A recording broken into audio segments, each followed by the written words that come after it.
Hello FPL managers and welcome back for another video. Today we go over our transfer plans for Game Week 11. Don't forget to leave a like and subscribe as it really helps out the channel, and also click the notification bell so you guys don't miss any future uploads. Also look out for FPL Social, which is a live in-person FPL event coming up in February of next year in Melbourne. We're going to be there, so if you guys want to come down, have a meet and greet with us, all the information is in the link in the description. So with that being said, let's jump into the video. So in today's video, we're going to go over our Game Week 10 squad, discuss some weak points in the team, and therefore have a look at some transfer plans that we're thinking about making in the coming game weeks, of course with that blank game week and Game Week 12 coming up, which we will have to navigate.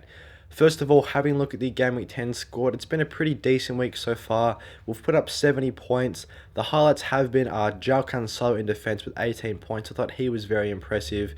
Also, Kieran Trippier chipped in with 7 points once again, as he's proved to be such a consistent performer for Newcastle. Going back to Cancelo, I was really impressed with his good attacking positioning. Once again, making plenty of good runs into the box. And that, of course, is how he got himself his goal. It was good to see as well. We brought in Phil Foden, who got that lucky, sort of fortunate assist, as Cancelo did dribble a lot of plays to make that chance for himself. His assist, though, was in a very good position once again, crossing into Holland, who expertly finished. Of course, Man City got the clean sheet in the game, and he also chipped in with triple bonus points. So overall, very happy with Cancelo's performance. And Kieran Trippier, despite not getting the clean sheet, was able to provide an assist from a great ball over from a corner. He got past the ball and he whipped in a great ball into the box. That assist actually gave him one of the highest expected assist stat for the game week, I believe sitting at around 0.5, which should position himself in the top 5 players for expected assists. Then Reece James just got the 1 point in defence. I was very disappointed to see him benched against Wolves, as Chelsea did get the clean sheet in that game, but he wasn't able to play the full or the 60 minutes required to get the clean sheet. That was quite disappointing. But then moving on to the midfielders, Andreas Pereira was a very surprising player to get a return, as he was able to produce 6 points off the bench, as Mitrovic was listed in the starting lineup, but he's not going to play, so Andreas Pereira is going to come on for him. Also, Vladimir Coufal was listed in the starting lineup, so Andreas Pereira is currently positioned here as coming on for Coufal. We still have a couple of players on the bench yet to play, which hopefully come on for Mitrovic, as he didn't take part for Fulham. Wilfried Zaha got himself 5 points, providing a great assist for his teammate in Eze to secure the winner over Leeds at home. Zaha didn't really provide too much throughout this game, but that assist was very creative with a nice little backheel sort of flick to his teammate there, so that was good to see from him, as the decision to bring him in on the Game Week 8 wildcard was finally rewarded with his first return since that game week. Once again, Crystal Palace still have some great fixtures coming up, so definitely looking forward to see what Wilfried Zaha can produce in the future.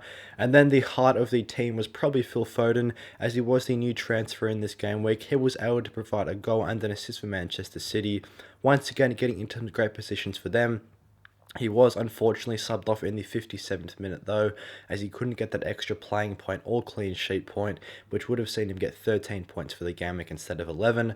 But regardless, he still was able to produce 2 bonus points, so very happy with him coming into the squad. And to round out the midfield, James Maddison just produced the 1 point against Bournemouth. Didn't really provide too much for Leicester in this game, but they still have some very good fixtures coming up, so I'm happy with him in the team at the moment. Looking to the forwards now, Alexander Mitrovic didn't take part for Fulham. It looks to be a minor injury as quoted by Marco Silva, so he should be back for Game Week 11. So at the moment, we aren't looking to transfer him out, but are barring some more injury news coming up that could potentially see him be out for longer, he is staying in the squad right now. Erling Holland got himself 6 points, doubled up to 12 on captaincy, which was good to see. Unfortunately, couldn't contribute any extra bonus points and actually had a couple of other decent chances throughout the 90 minutes in this one. There was a good opportunity with the ball in from Kevin De Bruyne, which he fresh aired his shot essentially from around the 6-yard box. It could have been much more for Holland, but once again, always getting into some great positions and scoring once more. And then Harry Kane rounded out the score with 7 points, which was good to see, as his consistent performances do continue for Tottenham. He did actually get 2 bonus points in this one, but he picked up a yellow card, which was a bit unfortunate, taking him down to 7 points. So overall, the rank has climbed from around 850k up to 710k. We still have Leon Bailey sitting on the bench. He has only been deemed a 50% chance to play by the Fantasy Premier League website right now, so it is a bit unsure whether he's going to come on for Mitrovic, as of course Mitrovic is listed in the starting 11 right now, as he didn't play 0 minutes there. So at the moment, I am probably expecting our points to stay on 70, assuming that Bailey doesn't get subbed on for Aston Villa. It's overall a fairly decent game week, a 100k green arrow. It could have been much better this game week with Maddison just getting the 1 point away to Bournemouth, but otherwise pretty happy with the result. So first of all, having a look at some replacements for players that we aren't quite happy with in the squad right now. The first one here is Vladimir Surfal, as he has been benched in the last 2 games for West Ham, as Craig Dawson has played in centre back and Correa has pushed out to right back. The first replacement here is Max Kilman. He's coming in at £4.5 million with some decent fixtures coming up.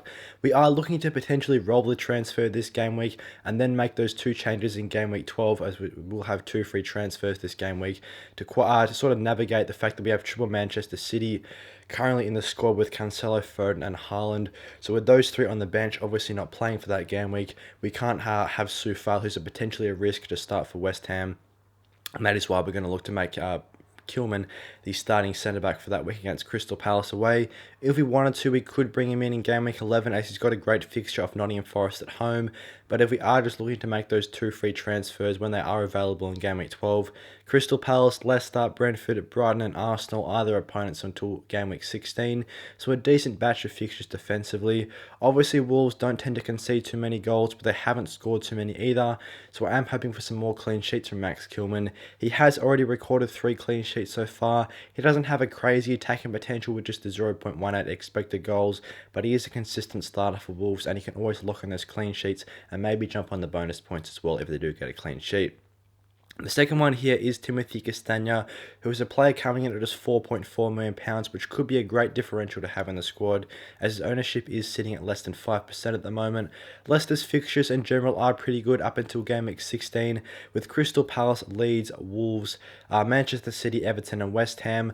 Barring that Manchester City fixture in game week 14, you could pretty much start him in most other games. He has provided some decent attacking returns so far this season, with 1 goal and 1 assist with a 0.58 expected assist stat. So for a player of just £4.4 million, definitely a decent option to have in the side.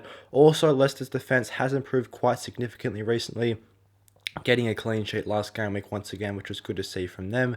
Or Castanya getting a clean sheet rather in the last game week, as he did get subbed off before Bournemouth scored those 2 goals, and then of course getting the clean sheet in the game week prior to that at home to Nottingham Forest. So definitely a player that's in great form with 2 clean sheets personally in his last 2, plus that extra goal and assist. So one at £0.1 million cheaper than Kilman could prove to be a nice pick. The next one here is Pascal Stroke, who's going back up to £4.5 million. He was able to get himself a goal in his most recent game for Leeds, and is actually getting quite far forward for them in open play, which is nice to see. Arsenal at home in game week 11 is a tricky fixture, but after that, Leicester away in game week 12, then Fulham at home is decent. Yes, Liverpool's tricky in game week 14, but then you can always bench him for that fixture, and then start him again against Bournemouth at home in game week 15. So another player that's also chipped in with 1 goal and 1 assist. He actually has a very high expected assist stat of 1.77, which is good to see from him. So one that's getting pretty far up the pitch for Leeds and providing great goal and assist potential. So one that has a couple of tricky fixtures with Liverpool and Tottenham. You could probably start him in game weeks 12, 13 and 15 if you were looking to bring him in around that game week 12 period. So another decent pick to consider. So the next player we are taking a look at moving out of the squad is Leon Bailey. He hasn't played yet in game week 10, but I'm unsure that he's going to start in this one. He does have that muscle injury concern, so whether he's going to be back for game week 11 or not, it's a bit uncertain. But for me right now, he's a player that's just not getting the points for us in the squad, and he can be a bit inconsistent in his starting minutes for Aston Villa. So since we do have £1.9 million in the bank, it's a great opportunity to upgrade him and go for some punts up until game week 16. The first one here is Pascal Gross, who's coming in at £5.9 million. Definitely a nice option at this price. He started the season very, very well, but hasn't provided too much as of late for Brighton, as they have had a few postponed fixtures, and he hasn't returned in the last couple of games for them. But his underlying stats are very good with a 1.9 XG, contributing 3 goals and 2 assists. So for a player of his price tag, definitely nice returns for him so far this season. And from game weeks 12 onwards, they do have good fixtures. this is probably the time period that we were looking to get the Brighton assets in, as game week 12 they have a great fixture of Nottingham Forest at home, so definitely a decent option there to provide some great returns.